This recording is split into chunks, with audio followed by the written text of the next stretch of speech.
Cataract classic రెటినాలకు world class treatment ఇప్పుడు మన బీరంగూడలో అమెరికన్ లేజర్ ఐ హాస్పిటల్స్.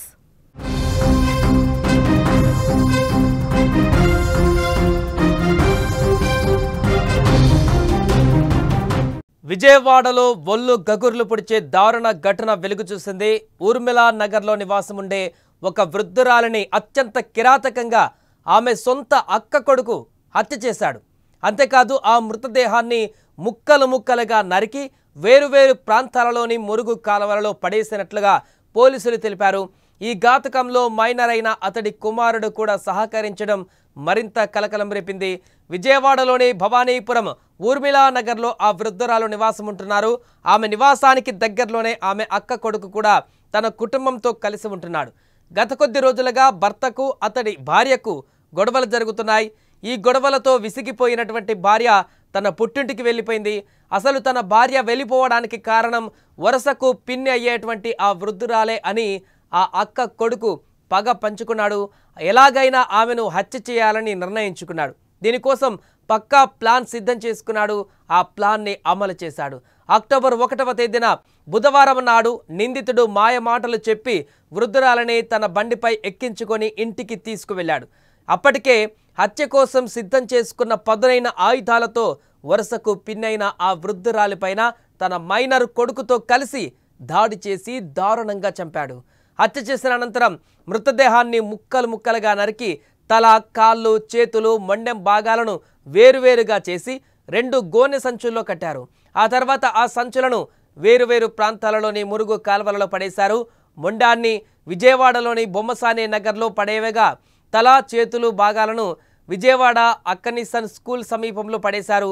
కాళ్ళు మాత్రం ఇంకా లభ్యం కాలేదని సమాచారం. ఇక ఈ దారుణం అనంతరం నిందితుడు అతడి మైనర్ కొడుకు నంద్యాలకు పరారయ్యారు. ఇక నిజానికి గత 5 రోజుల కిందట ఆ వృద్ధురాలు కనబడడం లేదంటూ భవానీపురం స్టేషన్లో మిస్సింగ్ కేసు నమోదయ్యింది.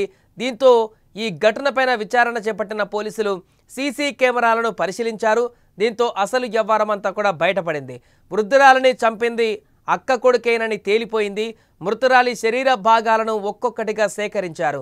విజయవాడ నగరంలోని పలు ప్రాంతాలలోని డ్రైనేజీలో శరీర భాగాలు కనిపించడంతో వృద్ధురాలిని అని గుర్తించారు పోలీసులు.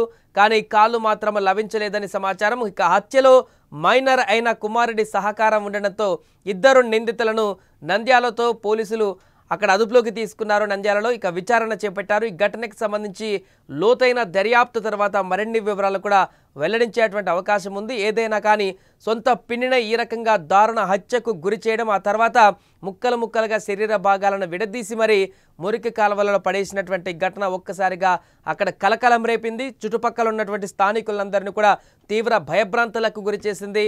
దీనికంటే ముందు గత కొన్ని రోజుల క్రితం సేమ్ ఇలాంటి సంఘటనే హైదరాబాద్ బోడుప్పల పరిధిలో చోటు చేసుకుంది. అక్కడ కూడా కట్టుకున్న భార్యను, గర్భవతి అయినటువంటి భార్యను ముక్కలు ముక్కలుగా నరికి ఒక వ్యక్తి మూసీ నదిలో పడేసినటువంటి ఘటన మనం చూసాం. ఎగ్జాక్ట్గా అలాంటి పథకాన్ని ఇక్కడ అమలు చేసినట్టుగా కనపడుతుంది. విజయవాడలో కూడా వరుసకు పిన్నయ్యేటువంటి తనని దారుణంగా అతి కిరాతకంగా చంపి ఆ తర్వాత ఎవరికీ తెలియకుండా కనపడకుండా ఆ శరీర భాగాలని ముక్కలు ముక్కలుగా వేరు చేసి వాటిని మురుగు కాలువలో పడేసినటువంటి ఈ యొక్క దారుణమైనటువంటి సంఘటన ఆలస్యంగా వెలుగులోకి వచ్చింది. దీనిపై తీవ్రంగా స్పందిస్తున్నారు అక్కడ ఉన్నటువంటి స్థానికులందరూ కూడా. వీరి కుటుంబ సభ్యులు కూడా అతనికి కఠినమైనటువంటి శిక్షలు పడాలంటూ కూడా తీవ్ర స్వరంతో హెచ్చరిస్తున్నారు.